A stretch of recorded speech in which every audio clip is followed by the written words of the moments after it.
가다가 길을 잃었을 때에 그 비둘기를 날리면 그 비둘기는 자기가 본능적으로 집을 향해서 날아간다는 거예요. 본능적으로. 그래서 그 비둘기를 따라가면은 정확하게 그 사막에서 길을 잃지 않고 집을 찾아갈 수 있으니까. 그런데 이렇게 하기 위해서 이 비둘기 사람은 그 비둘기의 발에 그리고 자기의 팔에 이 끈을 딱 묶어서 연결하고 있다는 거예요. 그리고 비둘기가 가는 곳을 따라간다는 거예요. 성령 하나님께서 우리의 삶의 안내자가 되셔서 우리의 인생에 예기치 못했던 오늘처럼 어제처럼 실제잖아요. 예기치 못했던 어려운 일들이 생길 때에도 넉넉하게 우리가 승리할 수 있도록 주님이 우리를 이끌어 주신다는 거죠. 우리가 할 일은 그 성령 하나님을 따라가는 거예요. 그래서 우리가 오늘도 이 명칭과 상징을 통해서 성령 하나님을 잘 알면 성령 하나님을 따라서 승리하는 삶이 더욱더 쉬워지겠지요. 명칭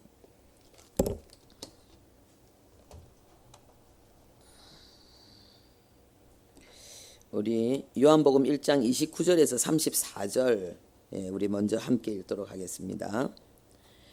이튿날 요한이 예수께서 자기에게 나오심을 보고 가로되 보라 세상 죄를 지고 가는 하나님의 어린 양이로다.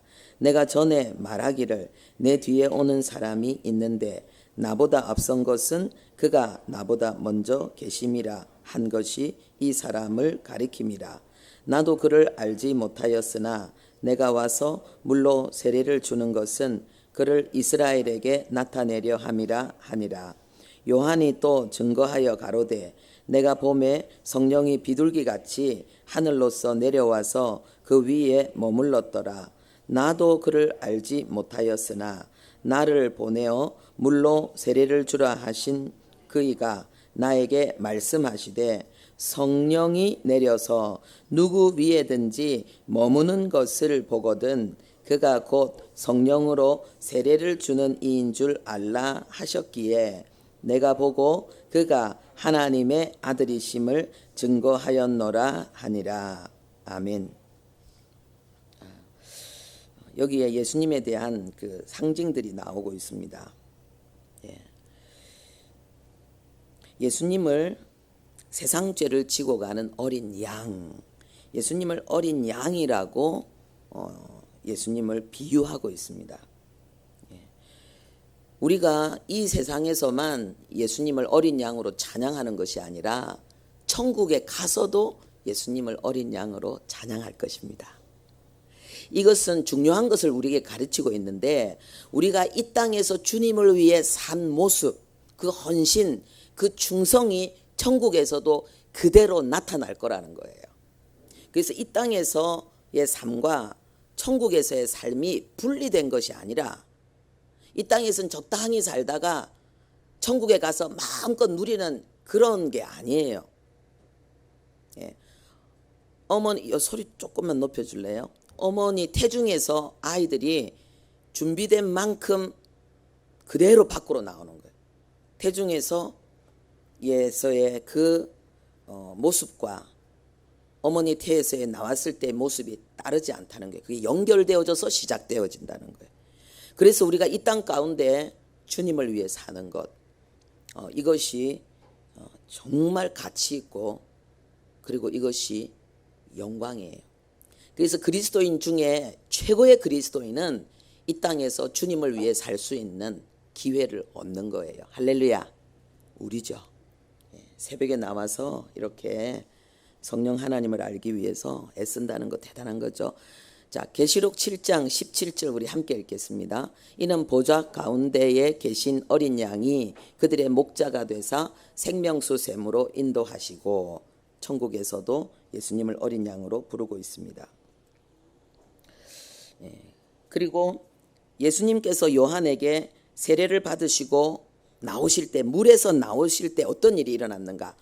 하늘에서 비둘기같이 성령이 내려서 예수님 위에 머물렀다 그랬습니다. 여러분, 성령이 예수님 위에 이렇게 비둘기처럼 이렇게 있었을까요? 비둘기가 팍팍팍팍 나르는 거 본 적 있어요? 저는 아마 성령은 이제는 이게 형상, 이 상징으로 이렇게 표현한 거예요. 표현. 성령이 비둘기는 아니에요. 근데 비둘기가 팍팍팍팍팍 이렇게 막 이렇게 날아가듯이.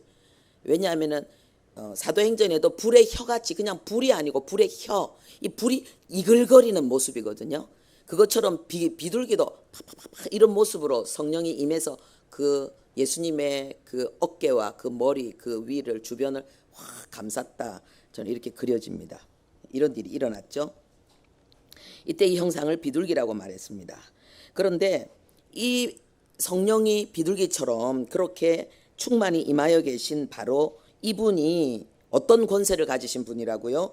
성령으로 세례를 주는 권세를 가지신 분이다. 그렇게 성경은 우리에게 가르치고 있습니다. 여기에서 그 성령님에 대해서 말씀하실 때에 상징이 나오죠. 우리가 예수님께서도 또 다른 부분에 여기서와 똑같은 상징들을 말씀하셨는데 요한복음 3장 8절에 보니까 바람이라고 말씀하셨습니다. 우리 함께 읽겠습니다. 바람이 임의로 불매 내가 그 소리를 들어도 어디서 와서 어디로 가는지 알지 못하나니 성령으로 난 사람도 다 그러하니라. 이 성령님을 바람으로 지금 설명하고 계신 거예요. 나중에 우리 나가서 뒤쪽에 보면은 이 성령님이 어떤 바람이냐, 태풍과 같은 어마어마한 파워를 가지고 있는 그런 바람이라고도 볼 수 있어요. 또 어떨 때는 아주 산들바람처럼 포근하고 시원한 바람으로 또 우리에게 나타나실 수도 있습니다. 그런 바람처럼 요한복음 7장에는 예수님께서 이 성령님을 생수의 강이라고 말씀하셨습니다. 우리 함께 읽겠습니다. 나를 믿는 자는 성경의 이름과 같이 그 배에서 생수의 강이 흘러나오리라 하시니 이는 그를 믿는 자들이 받을 성령을 가리켜 말씀하신 것이라.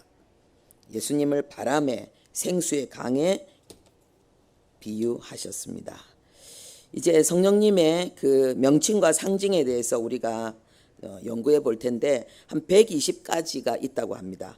그런데 오늘은 그 중에서 특별히 대표적인 것들 우리가 몇 가지들을 알아보도록 하겠습니다. 우리가 먼저 명칭과 상징이 있다는 것은 뭐예요? 실존한다는 거예요. 실존하기 때문에 이름이 있는 거예요. 그죠? 우리도 살아있기 때문에 이름이 있잖아요. 전부 다. 성령님은 살아계시고 우리처럼 실제 존재하시는 분이고 실제 역사하시는 분이기 때문에 그 성령님에 대한 120가지나 되는 명칭과 상징들이 있다는 거예요. 이것은 또 성령님이 하시는 일이 무한하다는 것을 나타내고 있는 거예요. 자, 성령님은 삼위일체 하나님이십니다.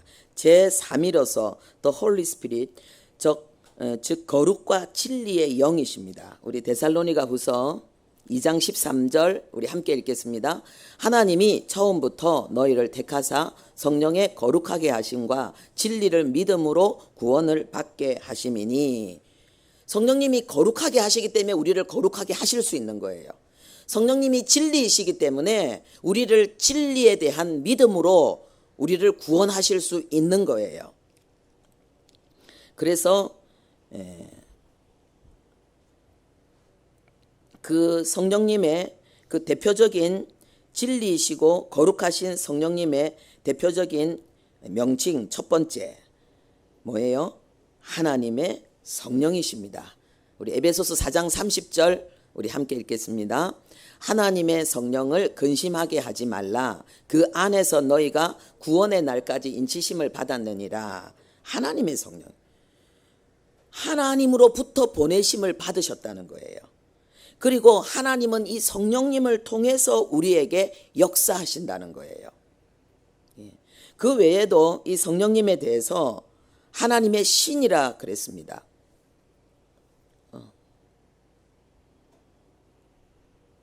창세기 1장 2절 PPT가 여기 주여 여기 이쪽에 있네. 이게 막 흔들리는구나. 창세기 1장 2절 우리 함께 보겠습니다. 땅이 혼돈하고 공허하며 흑암이 깊음 위에 있고 하나님의 영은 수면 위에 운행하시니라. 하나님의 영, 하나님의 신, 그리고 여호와의 신이라 그랬습니다. 이사야 61장 1절 우리 함께 읽겠습니다. 주 여호와의 영이 내게 내리셨으니 이는 여호와께서 내게 기름을 부으사 가난한 자에게 아름다운 소식을 전하게 하려 하심이라. 가난한 우리에게 아름다운 소식을 전하러 오신 그 성령님을 여호와의 영이라 그랬습니다. 특별히 하나님의 영이라고 하고 또 여호와의 영이라고 이렇게 구별하는 데는 이것은 하나님의 능력, 하나님의 파워를 이야기하는 거예요. 지존하신 하나님, 우리가 상상할 수 없는 그 이상의 존귀와 영광의 하나님을 나타내고 있는 것입니다. 그래서 이스라엘 백성들이 이 성경을 필사하는 분들이 여호와라는 단어가 딱 나오면은 먼저 쓰고 있던 붓을 탁 꺾어버려요. 그리고 쓰레기통에 버려요. 이 여호와라는 이 단어가 너무 존귀하기 때문에 다른 걸 쓰던 걸 갖고 이걸 쓰면 안 되는 거예요. 그래서 붓을 탁 꺾어버리고 그리고 자리에 일어나서 갑니다. 목욕하러.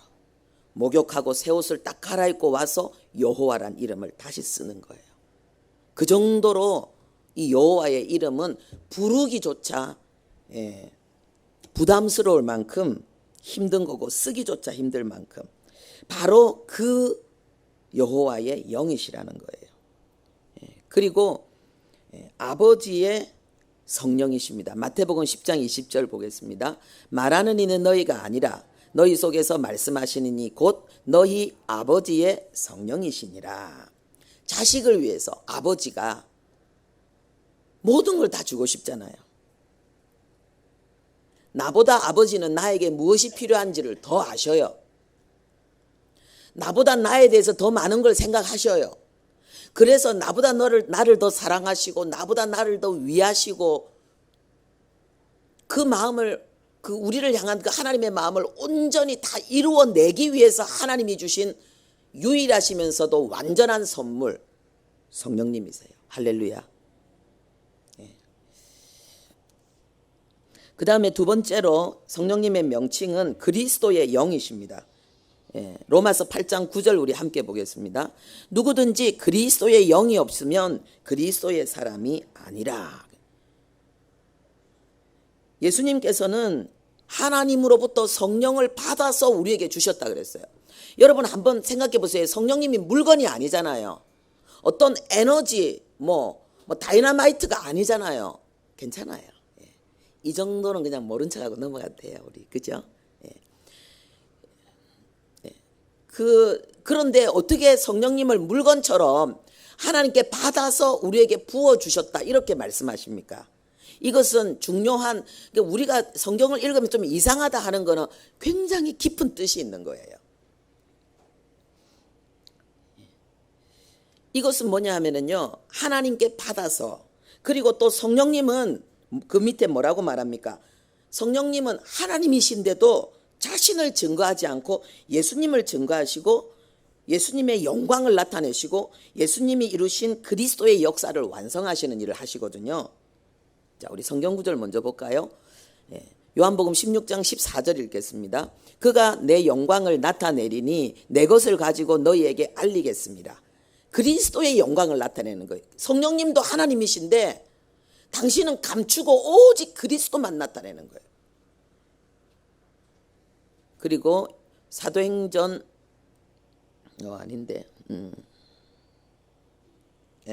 고린도전서 12장 3절에는 예수를 주로 시인하게 만드시는 것, 이 내용입니다. 이것은 뭐냐 하면은요, 우리가 이걸 통해서 알 수 있는 게 뭐냐 하면은 성부, 성자, 성령 하나님이 겸손하시고 진실하신 사랑으로 철저하게 연합되어져 있다는 거예요. 겸손하게. 그러면서도 질서와 조화의 극치를 이루고 계신다는 거예요. 할렐루야. 하나님이시지만은 성부, 성자, 성령 동일한 하나님의 본질을 가지고 계시면서도 그 위에 있어서 다른 거예요. 그런데 그것이 철저하게 질서 가운데 있다는 거예요. 그래서 하나님도 홀로 계시지 않고 공동체로 계시는 거예요. 너무나 아름답게 겸손하게 질서 가운데 서로를 존중히 여기면서 서로의 선을 넘지 않은 가운데 완전히 하나로 행하고 계시는 거예요. 하나님이 우리에게 그 부르심을 허락하시는 거예요. 아버지, 나의 영광을 이들에게 준 것은 우리가 하나 된 것처럼 이들도 하나 되게 하기 위함입니다. 할렐루야. 그래서 우리도요, 성령으로 충만하면은 우리도 성령 하나님처럼 온유하고 겸손해서 나를 나타내려고 하는 것이 아니라 하나님을 나타내고 다른 사람을 높이는 거예요. 세상 나라는 지가 올라가려고 막 다른 사람을 깔아뭉개는데 하나님의 나라는 다른 사람을 놓치기 위해서 나는 낮아지는 거예요. 그래서 하나님의 나라는 서로가 서로를 세우면서 함께 세워져 나가는 거예요. 할렐루야. 나를 자랑하는 것이 아니라 다른 사람을 칭찬하는 거예요. 다른 사람의 업적을, 숨은 선행을 이야기하는 거예요. 그게 하나님의 나라예요. 내가 아니라, 내가 한 일이 아니라. 그게 얼마나 아름다운지 몰라요. 하나님의 나라는. 그리고 또 보면은 예수의 영이라 그랬습니다. 우리 함께 읽읍시다. 무시아 앞에 이르러 비두니아로 가고자 애쓰되 예수의 영이 허락하지 아니하시는지라. 하나님이신데 예수의 영이라 그러죠. 주님을 위해서 일하고 계시기 때문에. 그리고 아들의 영이랍니다. 읽읍시다. 너희가 아들이므로 하나님의 그 아들의 영을 우리 마음 가운데 보내사 아빠 아버지라 부르게 하셨느니라. 아까 예수님의 명칭과 상징이 120가지 다양한 거예요. 우리에게 또 아들의 영으로 임하셔서 우리가 하나님을 아빠. 너무 힘들게 어려울 때는 막 기도조차 할 힘이 없을 때는 주님의 품에 안긴 것처럼 내가 내 손으로 이렇게 했고 아빠 얼마나 편안한지. 주님 품에 안겨 있는 그대로 심령이 새로워져요. 새 힘이 나요. 성령께서 우리에게 이 은혜를 주시는 거예요. 자, 그 다음에 세 번째로 성령님은 진리와 생명의 영이십니다. 요한복음 13장 16장 13절 읽읍시다. 진리의 성령이 오시면 그가 너희를 모든 진리 가운데로 인도하시리. 할렐루야. 그러니까 우리가 알아야 될 진리를 성령이 가르쳐 주세요. 성경 66권 내용이 얼마나 많은데 너무 다 알라고 애쓸 필요도 없어요. 성령님께서 알려주시죠. 자, 그리고 성령님은 생명의 영 성령이십니다. 우리 읽겠습니다. 이는 그리스도 예수 안에 있는 생명의 성령의 법이 죄와 사망의 법에서 너를 해방하였습니다. 할렐루야. 성령께서 우리에게 진리를 알게 하시고 진리를 소유하게 하시고 성령께서 우리에게 하나님의 생명 조회를 주신 거죠. 자, 그 다음에 성령님의 상징이 나옵니다. 우리가 성령님을 잘 표현하는 거예요. 성령님이 어떤 분인지를 표현하는 거예요. 첫 번째로는 성령님은 불이십니다. 불. 사도행전 2장 3절 읽겠습니다. 마치 불의 혀처럼 갈라지는 것들이 그들에게 보여 각 사람 위에 하나씩 임하여 있더니. 아까 불 그랬죠. 근데 불의 혀를 낼름낼름 하잖아요. 그죠? 불이 그냥 가만히 있는 것이 아니라 불이 막 이렇게 삼키려고 막 움직이는 거예요. 이게 성령이 우리 안에서 역사하시면 우리는 굉장히 역동적인 사람이 되고 도전적인 사람이 됩니다. 성령 충만하면 여러분 성격이 다 바뀌게 되어 있어요. 여러분 삶이 다 바뀌게 됐어요. 여러분의 꿈이 선명하게 보이게 됐어요. 되게 되어 있어요. 여러분을 향한 하나님의 계획을 아는 자가 되는 거예요. 나는 누구인지 안다. 나는 내가 무엇을 해야 되는지 안다. 그리고 나는 어떻게 그것을 이루는지도 안다. 이게 그리스도인이에요. 할렐루야. 그런데 성령 충만해야지 이렇게 말할 수 있는 거예요. 사실 그대로 진리의 영이라 그랬잖아요. 그렇죠? 하나님의 깊은 것을 아시는 하나님이 나를 향한 하나님의 계획을 가르쳐 주시니까 이렇게 말할 수 있는 거예요. 자, 우리 보면은 출애굽기 3장에 보면은 떨기나무에 불이 붙은 모습을 보여주셨습니다. 이때 이 불이 바로 성령님이신 거예요. 근데 참 놀라운 거는 이 떨기나무가 뭐냐 하면은요, 쓸모없어서 외면당하고 버림받는 나무예요. 이 떨기나무는 나무가 아니고 덤불처럼 보여요. 덤불처럼. 이 굵은 줄기가 없어요. 그냥 가느다란 가지 같은 그런 줄기가 그냥 우죽순처럼 막 나와 있는 거예요. 그래서요, 이 떨기나무 갖고는 아무것도 할 게 없어요. 아무것도 할 게 없어요.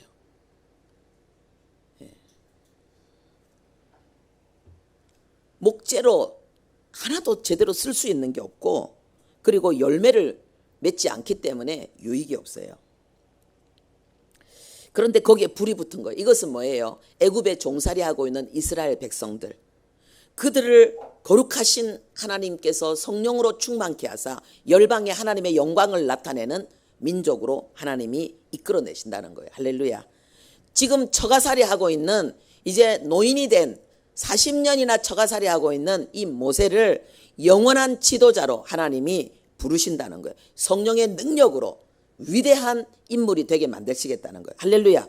여러분이 성령 충만하면 이렇게 바뀌는 거예요.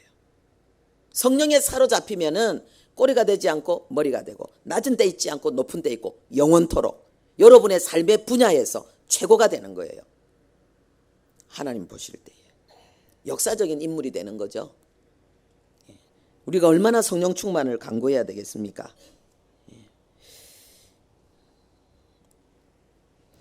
그리고 이 불이라고 한 것은 죄악을 소멸시키고 정결케 하기 때문에 그렇습니다.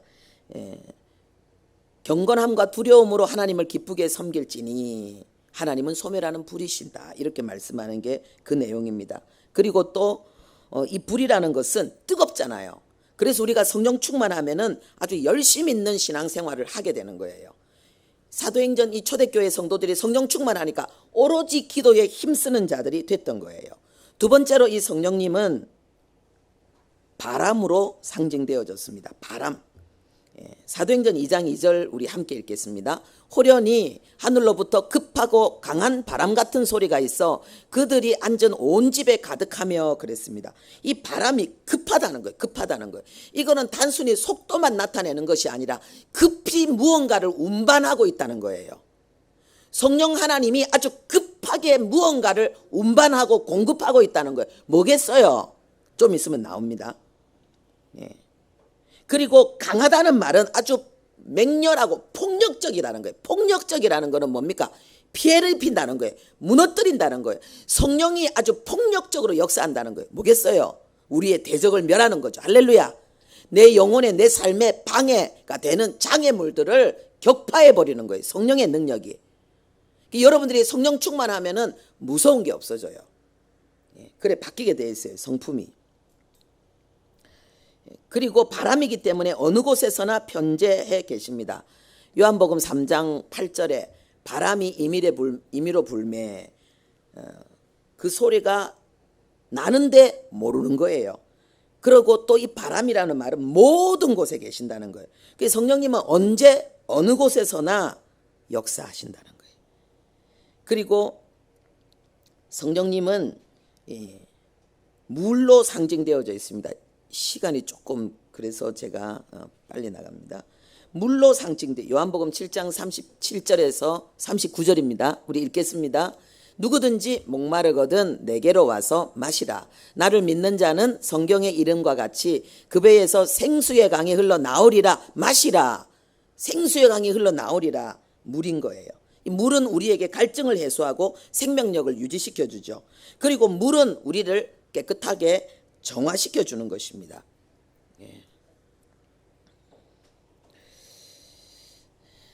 그리고 세 번째로 성령님을 어디에 상징하고 있습니까? 기름인 거예요. 기름. 이 기름 부음은 기름이 부어지면은 장소와 인물이 거룩하게 하나님의 소유로 하나님의 일을 할 수 있는 특별한 지역으로 인물로 구별된다는 거예요. 다윗에게 하나님께서 기름을 부으셨습니다. 그렇죠? 다윗에게 기름을 붓고 나니까는 그날 이후로 다윗이 여호와의 영으로 크게 감동됩니다. 성령이 기름 부으니까 성령에 충만하게 움직임을 받는 자가 된 거예요. 그 마음으로부터 시작해서. 자, 세 번째로 기름은 또 주위를 네 번째, 기름은 또 주위를 밝히기 때문에 어둠을 몰아내고 이깁니다. 이 다섯 번째가 중요한데요. 다섯 번째 성령의 상징은 인치심이에요. 인치심. 인치심은 도장을 찍는다는 거예요. 이거는 중요한 구절이라서 우리 에베소서 1장 13절 우리 함께 읽겠습니다. 그 안에서 너희도 진리의 말씀 곧 너희의 구원의 복음을 듣고 그 안에서 또한 믿어 약속의 성령으로 인치심을 받았으니 그랬습니다. 여기 인친다는 말은 도장을 찍는다는 거예요. 도장을 찍는다는 말은 인정한다는 거예요. 그리고 도장을 찍는다는 말은 봉인한다는 거예요. 봉인. 여러분 망하는 영화 보면 봉인이 뭔지를 알죠? 이 봉인이라는 말은 완전히 밀봉시키고 밀폐시켜버린다. 누구도 열 수 없게 만든다는 거예요. 이건 뭘 이야기합니까? 우리의 구원을, 우리의 믿음을 하나님께서 완벽하게 보존하신다는 거예요. 이 진리에 여러분 절대로 흔들리면 안 됩니다. 요한일서 5장 18절에는 악한 자가 너희들을 만지지도 못한다라고 말씀하고 있습니다. 그래서 요한복음 10장 28절 29절 중요합니다. 우리 함께 읽겠습니다. 내가 그들에게 영생을 주노니 영원히 멸망하지 아니할 것이요 또 그들을 내 손에서 빼앗을 자가 없느니라. 그들을 주신 내 아버지는 만물보다 크심에 아무도 아버지 손에서 빼앗을 수 없느니라. 아멘. 내가 하나님 앞에 뭘 잘하면은 천국 가고 못하면은 천국 못 가고 이게 아니에요. 내가 진짜 예수 믿으면, 정말 예수님의 십자가는 나를 위한 하나님의 사랑이면 나는 성령으로 인침받고 봉인되어진 거예요. 하나님의 손에. 할렐루야. 그 다음에 여섯 번째로 상징이 뭡니까? 비입니다. 비. 비는 우리에게 생명력을 공급하고 열매를 맺게 합니다. 호세아 6장 3절 우리 함께 보겠습니다. 우리가 여호와를 알자 힘써 여호와를 알자 그의 나타나심은 새벽빛같이 어김없나니 비와 같이 땅을 적시는 늦은 비와 같이 우리에게 임하시리라. 아멘. 특별히 늦은 비는 뭐라 그랬습니까? 알곡이 영글도록 가는 거예요. 추수 직전에 알곡이 이제 알곡인데 알곡이 그냥 알이 꽉 차게 만드는 거예요. 그게 늦은 비예요. 성령께서 우리에게 이 은혜를 주십니다.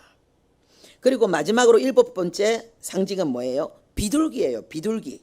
이 비둘기는 뭐예요? 성령님의 평화, 온유, 겸손, 정결의 그런 특성을 우리에게 나타내고 있는데, 그래서 우리가 성령 충만하면 우리도 평화의 사람이 되고, 우리가 성령의 지배를 받으면 온유해져요. 막 이렇게 칼날 같고 예리한 막 찌르는 가시 같은 그 성품이 사라져 버려요. 겸손해지죠. 겸손하니까 누가 뭐라 해도 팍 안 올라와요. 정결해집니다. 자, 그 다음에 그림 보겠습니다. 그림. 이사야가 성령님을 소개했습니다. 이사야 1장 12절 우리 함께 보겠습니다. 그 위에 여호와의 영 곧 지혜의 영, 지혜와 총명의 영이요 모략과 재능의 영이요 지식과 여호와를 경외하는 영이 강림하시리니. 아멘. 그의 위에, 이 그는 누구예요? 예수님이에요. 예수님 위에, 그러니까 예수님 세례받고 나올 때에 하늘이 열리고 비둘기같이 성령이 임하신 이것을 600년 전 이사야가 하나님의 계시로 이걸 본 거예요. 근데 우리보다 더 세밀하게 본 거예요. 그래서요, 하나님이 보여주시면은 우리는 알게 됐고 깨닫게 되는 거예요. 그리고 이 비둘기 같은 이 성령의 그 속성들을 보지도 않았는데 성령으로 알고 기록해 놓은 거예요. 지혜의 신. 이거는요, 신중함과 유능함을 다 포함한 지혜를 이야기하는 거죠. 하나님의 지혜는 아는 것만이 아니라 행하는 거예요. 그래서 행함이 없는 지혜는 진짜 지혜가 아니죠. 그건 단순한 정보에 불과한 거예요. 총명의 신은 이해력을 이야기합니다. 누군가 사람을 잘 이해하는 사람, 상황을 잘 이해하는 사람, 그 사람이 총명한 사람이에요. 성령 충만하면 그렇게 됩니다. 모략의 신이에요. 충고와 조언을 주는 거예요. 그 다음에 재능의 신이, 여기에서 이 재능의 신이란 말은 힘과 능력의 신이라는 거예요. 그리고 지식의 신이에요. 이것은 인격적이고 경험적인 지식을 우리에게 주신다는 거예요. 여호와를 경외하는 신인 거예요. 우리가 하나님을 향한 진정한 예배자가 되고 싶으면 성령의 지배를 받으면 돼요. 자, 우리 넘기겠습니다. 7가지 상징들을 여러분들이 아는 것은 유익합니다. 자, 여기 7가지 상징 우리 한번 불러보겠습니다. 불, 바람, 물, 기름, 인침, 비, 비둘기. 그리고 성령의 이사야가 예언한 그런 또 성령의 이름입니다. 우리 보겠습니다. 모략, 이해력, 지혜, 권능, 지식, 여호와를 경외하는. 여러분, 끝나지 않습니까? 이런 성령님이 여러분 안에 계신 거예요. 이런 성령님이 여러분을 지배하면은 여러분의 육신의 생각과 정욕에 질질질 끌려다니면서 사단에게 유린당하고 사육당하는 어리석은 죄의 옛사람의 모습을 이제는 행하지 않아도 돼요. 그래서 성령의 충만함으로 성령의 완전히 지배를 받는 사람이 영적으로 장성한 자의 길을 걸어갈 수 있는 거예요. 아름답고 힘있고 훌륭한 균형 잡힌 신앙생활을 위해서 우리가 성령의 지배받기 위해서 성령이여 나를 충만케 하소서, 나를 지배하여 주시옵소서. 이 놀라운 하나님의 역사가, 이 성령님의 역사가 내 안에 일어나게 해 주시옵소서. 기도해야 되겠습니다. 할렐루야. 이 시간 두 손 불끈 쥐고, 그리고 정말 내가 세상에 아무리 똑똑하고 잘나고 돈 많아도 재벌 아들이라도 IQ가 300이라도 성령의 다스림 지배를 받을 수는 없어요. 근데 그리스도인은 무조건 구하기만 하면 이 성령을 선물로 받고 충만함을 받아서 멋진 인생이 열리게 돼 있어요. 하늘의 수준으로 살게 돼 있어요. 주여 나에게 이 삶을 허락해 주옵소서. 예. 앞에 나와서 좀 더 간절하게 기도하고 싶은 분들은 앞에 나와서 기도하셔도 돼요. 기도 잘 안 되시는 분들이 용감하게 내셔서, 예, 불 여기까지 다 꺼주세요. 예. 우리 주여 크게 외치면서 우리 힘껏 이런 성령의 충만한 나에게 이루어 주옵소서. 우리 함께 간절히 기도하겠습니다. 주여